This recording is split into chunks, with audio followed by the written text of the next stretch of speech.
Hello, everyone. How y'all doing today? Happy Hump Day. Happy Hump Day. I um I love hump days. I love Wednesdays because it gives us an opportunity to reflect on the days that have passed, Monday and Tuesday. Look forward to Thursday because Thursday is like a somewhat of a downward slope, or maybe it's an upward slope to to look forward to the weekend. But I hope you all are having a wonderful, wonderful day. Uh, what I'm what I'm wanting to do is to invite you all in on this conversation regarding unmasking mental health. There have been a few changes in how the I am doing it, the mixer this month, but I truly hope that you all will engage and get involved. And I also want to make sure that everyone who is in the Teach Me tribe is able to see me, because that is why we have this mixer. It's for the Teach Me tribe. And I want to be able to interact with you all. So, and this is something that's a little new for me, what I'm doing right now, but I will make sure that I can see you all and we are good to go. So please, please bear with me, you all. And if you are there and you can see me, if you would just give me a little feedback and let me know. Okay, all right. All right, all right. It looks like we are good. Looks like we are good. So would, um, if you would love to participate in tonight's discussion, we are talking about unmasking mental health. And of course, with this month being Mental Health Awareness Month, this is something that's widely talked about this month, the importance of mental health and why are we need more awareness in this subject. What's the stigma behind mental health? And I would say it's I don't know if it's because I'm older or if it's because um, it's just the way the culture has evolved. But it seems like we talk about mental health more now than we did when I was growing up. Can anybody identify with that? Uh, I don't recall us really talking growing up, but as we have evolved, I really think it is a good thing that we are talking about mental health and we take care of ourselves even mentally and emotionally. And that's one thing I really want to talk about tonight is just breaking that stigma that's surrounding mental health issues. And really the main thing that I kind of wanted to dig deep into is our mindset, because the way we believe and experience things, it really contributes to our attitudes and how we perception of other people, our perception even of ourselves. And I don't know about you, but I see a lot of people that have mental health challenges. I mean, there's people in my family that have mental health challenges. I have mental health challenges. Um, so there can also be an internalized stigma for me, the fact that I struggle with mental health challenges, and it can really contribute to, a sense of shame. It can contribute to low self-esteem, and it can even contribute to me asking for help when I need it. Because I mean, I don't know if you know this or not, but um, people really don't like asking for help. Do you know that? Are you people that don't like asking for help, especially when it comes? And if you agree with me, just chime in the chat. You can, even if you're looking at it on the replay, because I'm going to go back and look at the comment. Let me know what you think as I go along, as I talk about the different things that we'll talk about tonight. I'm going to actually, before we go into internalized stigmas, let's just talk about the stereotypes and the misconceptions. Because before we even internalize the stigma, I mean, we do go through some stereotypes, or we become a stereotype, or we see people that are stereotypes, or we stereotype people. So, how is it, think about this, how is it that society, the misconceptions of stereotypes, how do they react to mental illness? And how does that contribute to the stigma? What do you think about when you see a man or a woman, no matter what the race is, walking down the street? And because we see it all the time, especially considering if you live in a large city, this person might be homeless, they might not, but they're talking to themselves, or they're um, doing things that we don't see as normal. They might be dancing or jumping, whatever the case may be, but they're by themselves and they're just doing some strange things. Or they might be dressed um, very heavy in the summertime and they're walking down the street. What do you think about that person? Because more than likely, that person probably has a mental illness. That person, but do you think about who that person is?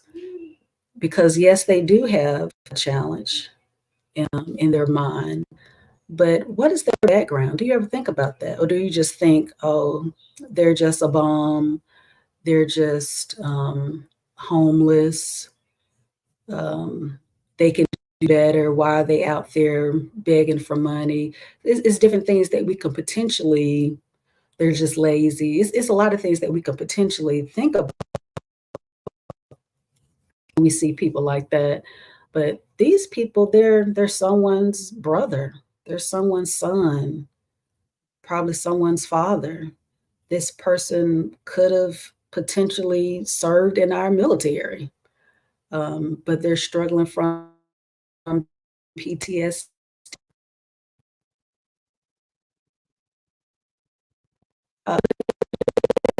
It's all about the stigma, and of course, there's different types of mental illness. Um, I mean, there's depression, there's anxiety, there's schizophrenia, there's autism.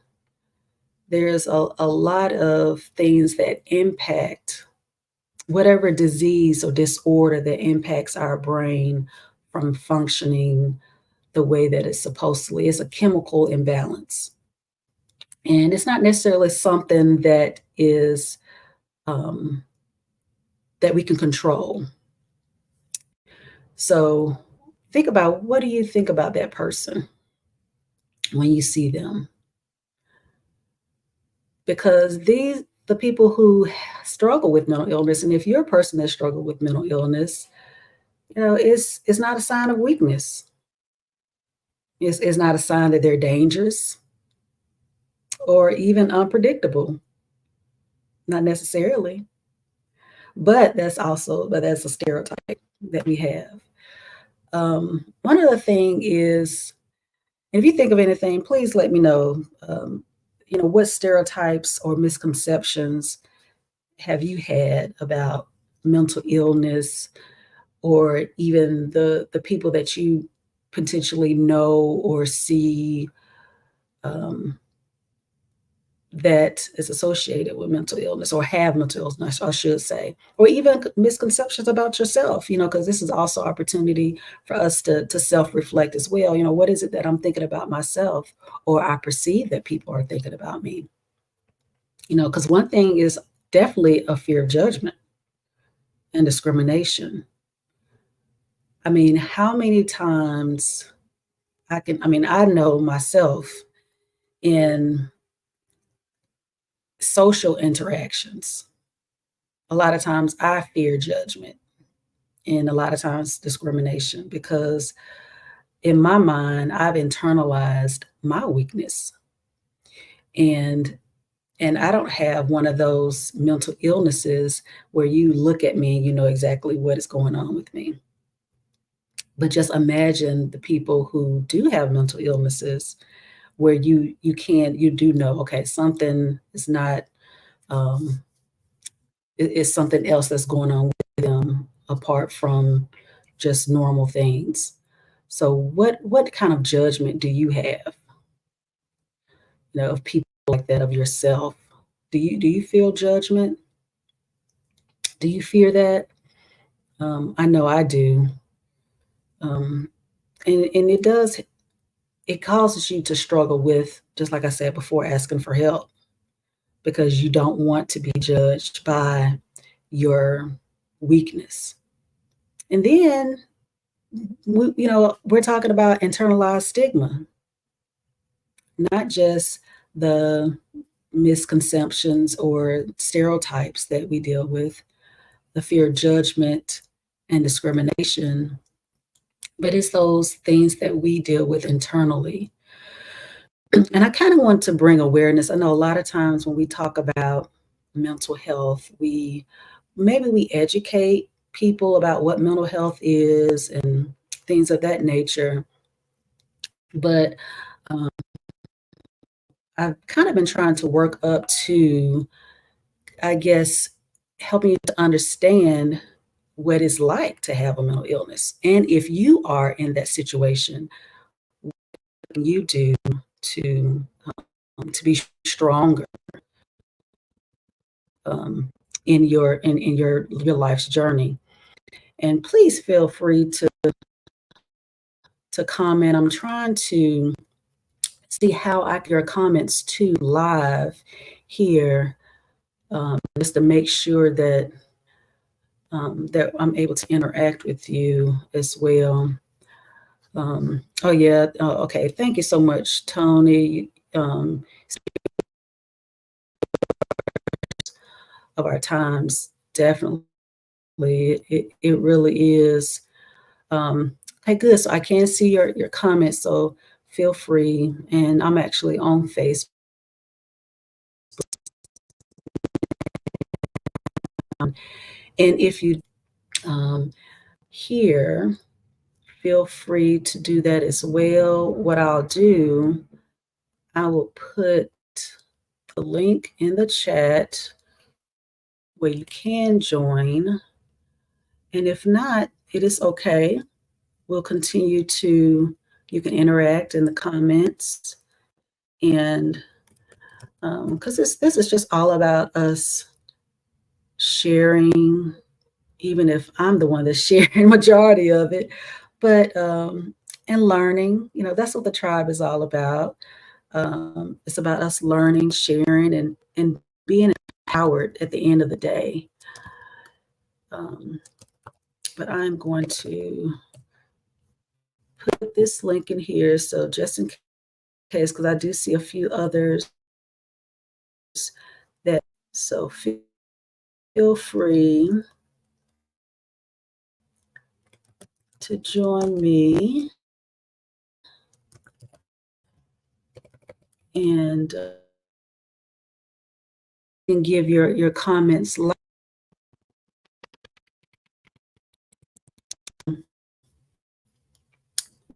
When we think about internalized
Oh my goodness, you couldn't hear me the whole time. Oh, I'm so sorry. Oh my goodness, I've been talking all this time and you did not hear me. I am so sorry. I am so, so sorry. Um, we're talking about unmasking mental illness or mental health. And it's funny because I guess on Facebook, you probably could at least have seen the subtitles, huh? And thank you all for holding on with me during the. Okay, thank you so much, Eric. Thank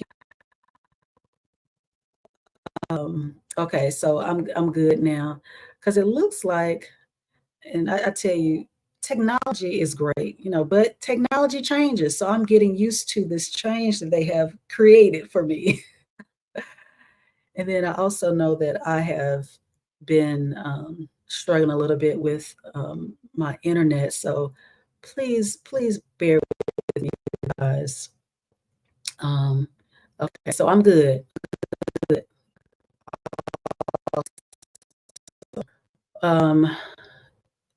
Thank you all for interacting and let me know what's going on here. Okay, so I was talking about the internalized stigma of mental illness and and how it can really impact our beliefs and cause us to internalize these negative thoughts and stereotypes about ourselves. So, for example, we may come to believe that we're weak, just because we struggle with a mental illness. And I also mentioned the fact that you don't even have to be diagnosed with anything, but you couldn't be going through a season of your life where you are struggling mentally and you're trying to get out of, some people call it, just being in a rut because you possibly have had a few days, or depending on what the situation was, you could be even mourning a loved one, but you're struggling mentally and emotionally, and a lot of times you do need some additional support to get out of that rut. Because if you don't, then it can progressively get worse, especially if you have a history of mental illness in your family. Sometimes you have to, and I know just like I do, I have to really manage that a lot more than probably most who might not have any issues with that. But you can believe not only that you're weak, but that you're flawed, that, you is really something wrong with you and you're unlovable. You're because it impacts your self-esteem. You're undeserving of help because of the condition that you have. The things are hopeless. And these are some things that you can potentially think about yourself. And we know with anything that we internalize and over and over in our minds over and over again, it can impact how we feel about ourselves and how we treat other people. And all of that is part of mental health. Does that resonate with anyone? Has anybody dealt with that in their lives, even a season in their lives to where they have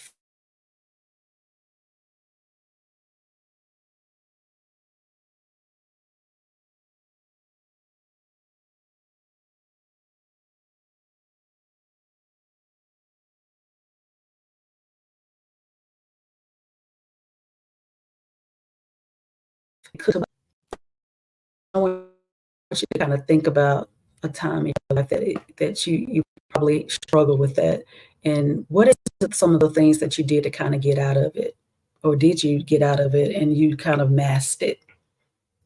Because we're talking about that too, kind of really unmasking the things that we deal with. Because a lot of times when we do deal with mental and emotional things, we do put on a mask because with time, sometimes things get better, but a lot of times all we do is put a band-aid on it until something else comes up and um, it exposes it because it has not been healed. It's almost like, us having a wound. We put a band-aid on it, then something happens, that band-aid is removed and you still have that open wound. But the only thing is that wound has probably gotten bigger, or depending on the situation, you might have another one that's somewhere else. You're probably walking around with all of these bandages on because you haven't addressed those those wounds that you have. And that's where therapy comes into play, to where we're actually working to heal those wounds. And a lot of times, as we know, it starts impacting us physically. And just imagine, yes, yes, Tony said, yeah, prayer, meditation, devotion. Yeah, you have to. You have to have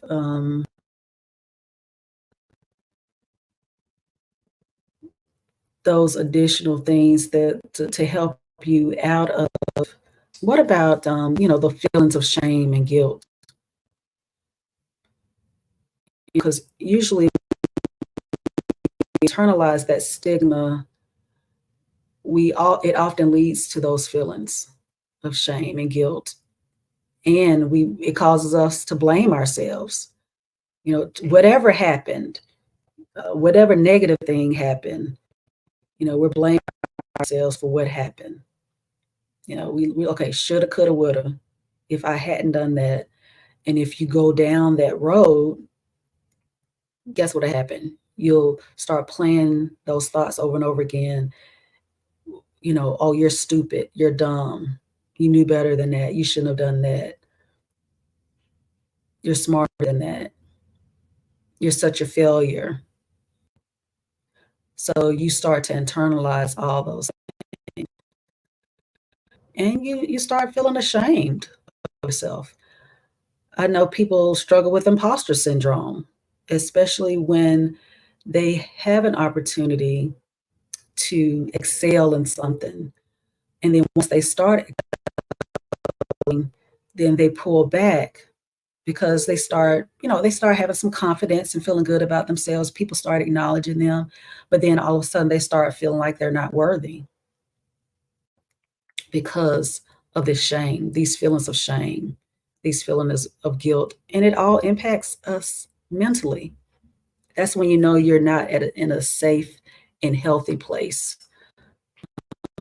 mentally when you're experiencing these feelings and you stay there. That's the only difference is when you actually stay there. Um, and of course, since it impacts um, our self-esteem because it impacts our confidence,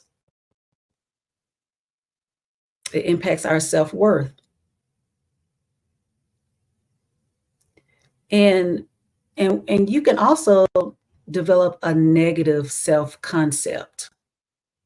And and sometimes I notice that when people don't feel good about themselves, they start kind of portraying that or putting that on other people.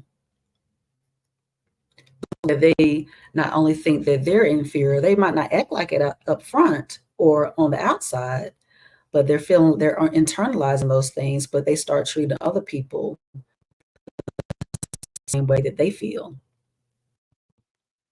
And it really does lead to um, a kind of like a, what do you call it, where you spill over into other people. Can't think of the word. I lost I'm lost for words right now. But you really it's as if you are constantly um, you're just spreading negativity. You're spreading whatever it is that you feel about yourself onto other people, and you're also seeing yourself in other people. One thing that I've noticed, even in coaching, is that I attract a lot of the people that I am, and not just coaching, but life. Period. You and you can and if you think about your life too, you tend to attract certain people that's similar to you. Or let's say if you're at a certain level emotionally or mentally, if you stay there, then those are the people that you can tolerate in your life. But as you start growing and evolving and changing, it's almost something clicks in your head to where like, I'm not really jiving with these people like I used to anymore. And but that's a good thing because that means that you're not in the same place that you were. What about the fear of rejection? That fear of rejection, um, it really it plagues people with mental illness, and it causes them to socially withdraw, isolate, have the reluctance to disclose their struggles with friends and family members. I know I've really struggled with that because of the stigma.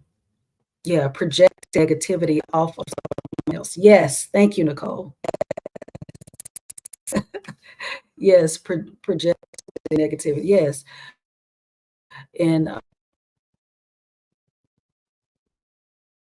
have you ever been around someone where it's like feel good complaining and you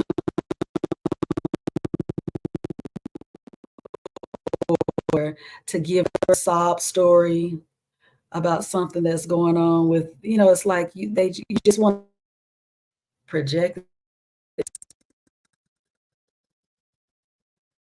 this with positivity. If people are positive, you will be projecting positivity on other people that will actually show you exactly where you are health wise as well.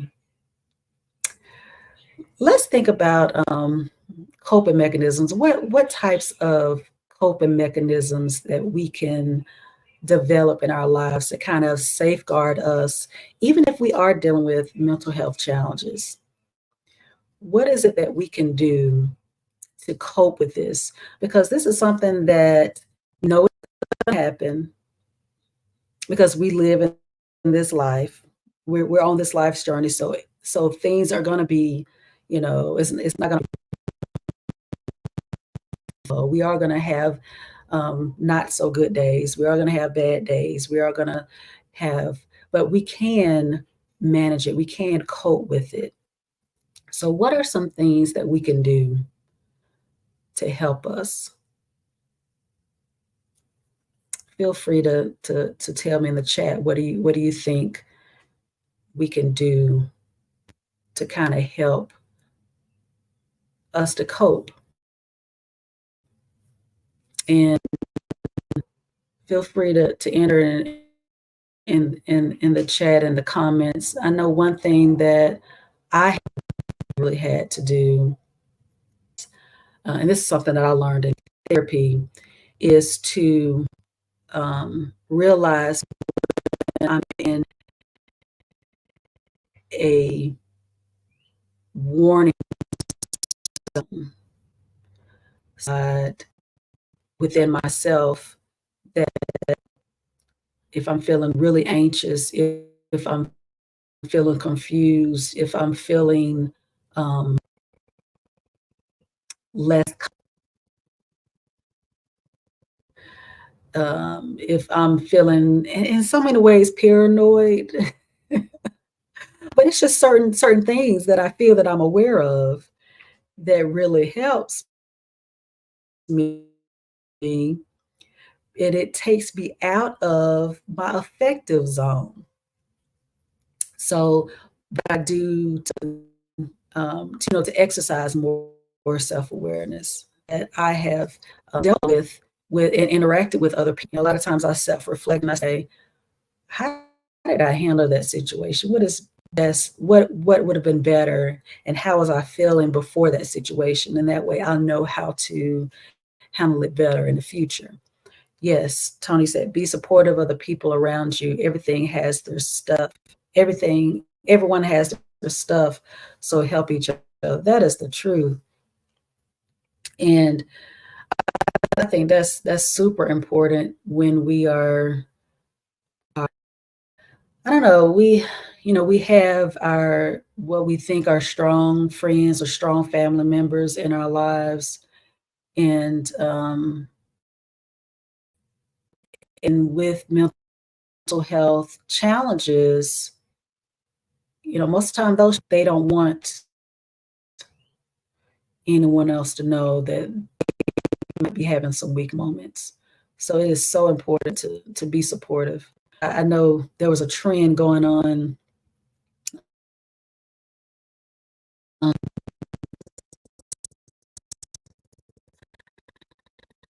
and, and yes, Chloe said, clean out our closets from our negative Nancy's. Yes, that weigh us down. Surround ourselves with positive people. Yeah, that is definitely another good way to cope with mental health. Because us mentally, it helps. It fills us up when we have other people that are around us, and that are positive. They're able to pour in because they're giving us energy to pour back into them. There's a scripture that says, "Iron sharpens."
Okay.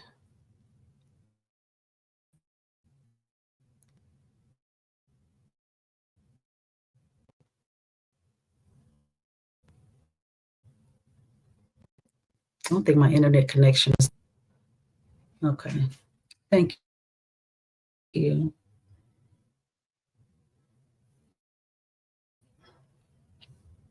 I don't see myself the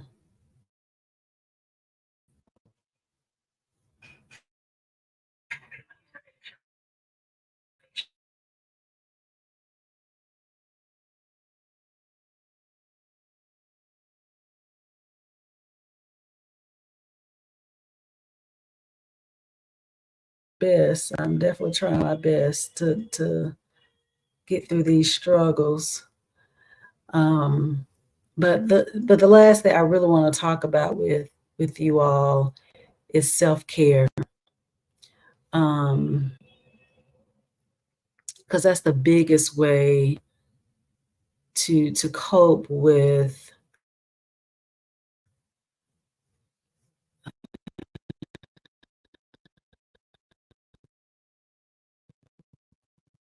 and depression. And this is really a proactive approach to um, to combat mental health, or I should say, mental health challenges. So one thing is definitely setting boundaries, because if we don't set boundaries, then we can't even prioritize our self care. So we have to recognize our limits. Remember, I was telling you about the the warning zone and the effect zone. So if you notice certain emotions that are in the warning zone, you know, okay, at what point you are reaching a limit to where you really have um, to administer more self care. You know, whether it's taking an additional walk, whether it's exercising a little bit more, whether it's taking more breaks, whatever it is that's going on in your life, whether it's setting more boundaries in your relationships, because that is definitely huge. Because Nicole, she mentioned, you know, cleaning out your own closet and putting yourself around positive people. Um, that's definitely a boundary that has to be set. And then also, what we do at work. You know, we have to set boundaries there too. I mean, there are times where you might be overloaded with something, and even it might be your boss that might tell you to take on an additional task. But if you have reached that limit, I mean, what is that going to do to your mental health? If you know you can't really take that on, not just physically take it on, but even mentally take it on, it's up to you to be truthful in that moment, or even ask, okay, is there a deadline for this? You know, if it's something that you have to do, which a lot of times, when our boss brings us something, it is something that we have to do. Find a way to see if you can get some grace in regards to the timing of the task that has to be done, and even social interactions. 'Cause sometimes, just social activities, um, it can cause us to burn out and feel overwhelmed. I know it does for me, and those others that probably identify with me as introverts.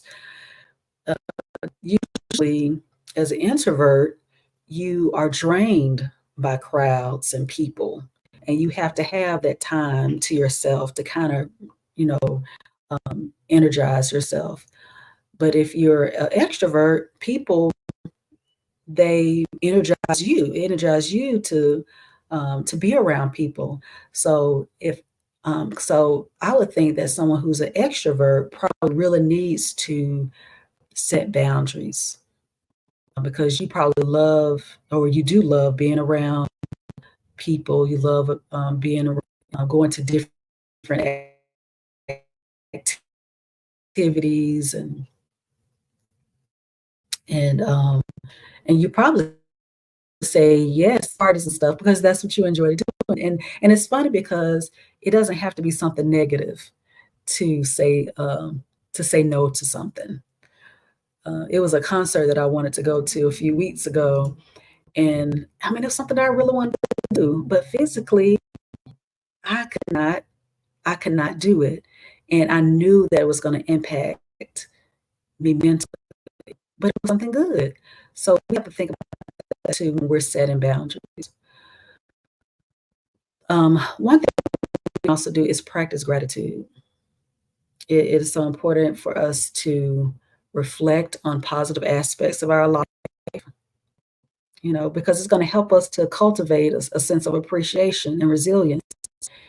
And this really helps us during the challenging times in our life. Uh, if we practice daily, and these are things that we have to do daily, self care is daily things. We wake up in the morning. Thank you for God. I'm grateful that I woke up this morning. I'm You're going shopping, or on lunch, and you're going to get lunch, and then there's a parking place. It's like right there. You don't have to look for a parking place. Oh, I'm so grateful I found this parking place. I'm grateful, or at the end of the day, I'm grateful nobody got on my nerves today. Well, I'm grateful I didn't cuss anybody out, anything. But it's just a practice of gratitude and being thankful, and it helps to us to cultivate that environment, that sense of appreciation, and it helps us to get through our days and the days ahead better when we do that. Um, we talked about negative thoughts earlier, and how we can be bombarded with those negative mental health issues in our lives, challenges in our lives. So we have to combat those negative thoughts. We have to practice cognitive behavioral techniques. And that is how we're challenging the reframe of those negative thoughts. So, what we're going to do, instead of saying, I'm dumb and I'm stupid, because that's something that we played over and over and over in our head on a regular basis, we have to constantly say how smart we are. We have to constantly say, and whether we're actually seeing it in our lives or not, because we've seen the negative in our lives so much and played it over in our head so much, we have to reverse that, reframe every negative thought every single day. And remind you, this is part of self care. This is part of our self care mentally. So we have to reframe our thoughts, we have to reframe our beliefs. Anything that's going to contribute to stress, anxiety, depression, hopelessness, anything like that. Anything that's going to actually promote negativity in our lives, we have to reframe those thoughts. And we have to promote a more positive and realistic mindset. Because, I mean, what do you think about if you stay at that place of depression? It can eventually lead to something worse. It can lead to thoughts of suicide. And God forbid, it can lead to you actually carrying them out because you're constantly entertaining those thoughts. So it is so important that we daily reframe those negative thoughts. And the only way we can do that is when that negative thought comes in our head. It is sometimes we've gotten so comfortable with it, we speak it out. We have to catch ourselves and we have to say, oh no, I'm not stupid. I'm not a failure. I'm successful. I'm brilliant. I can do this. And what better way, if you're a Christian, than to quote scripture? I have the mind of Christ. I can do all things through Christ who strengthens me. I'm fearfully and wonderfully made. God wish above all things that I prosper and be in health, even as my soul prospers. And there's so many different things that we can say to affirm ourselves. And the great thing about it nowadays is that we can just Google it. We can Google affirmations. We have affirmation apps that we can pull up on our phone if we can't think of anything. But this is something that we daily have to do. We have to daily feed ourselves positivity when we have been um, saying negative things. Okay, the last thing I really want us to do is practice self compassion, because we don't always get it right. So we have to be kind to ourselves. And we have to acknowledge that, it's okay to not be okay. I know Tony mentioned earlier that we have to be supportive of other people that are around us. And and when we deal with our own stuff, I know one thing about myself is when I'm so bombarded mentally with what's going on in my life, it's hard for me to see other people. It's hard for me to see what might be going on with other people, to even help them, because I'm so bombarded with what's going on in my life. But that's when self-compassion comes in at. I can't be everything to everyone, but I can acknowledge when I'm not okay. I can be okay with not being okay, and I can reach out for help. I can let people in my world know, okay, I'm not having such a good day, and I'm able to treat other people the same way because I understand what it is that they're going through. So I hope you all have done something out of today. I really appreciate you all interacting with me in the chat, and I'm sorry that I've had some issues.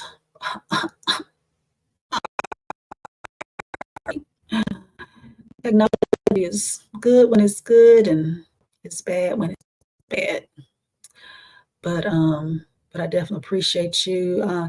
I'm not sure if I'm gonna repost this, depending on how bad it is, but I might edit it to put some things on,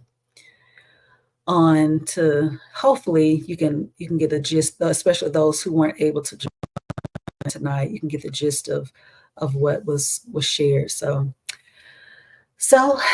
in the meantime, I hope you all have a wonderful rest of your evening. And don't forget, next week is our feature with Tony Polian on the 13th, on Monday. And that's something you definitely do not want to miss, because he has an amazing platform, Safe Space for Men.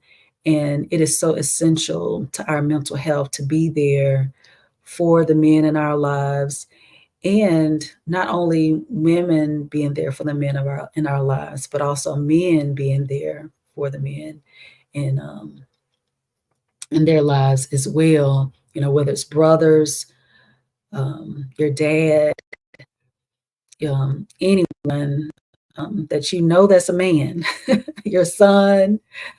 Definitely tune in next week to make sure that you have all the tools that you need to provide that safe space for them. So until then, I will. Uh, Bye bye.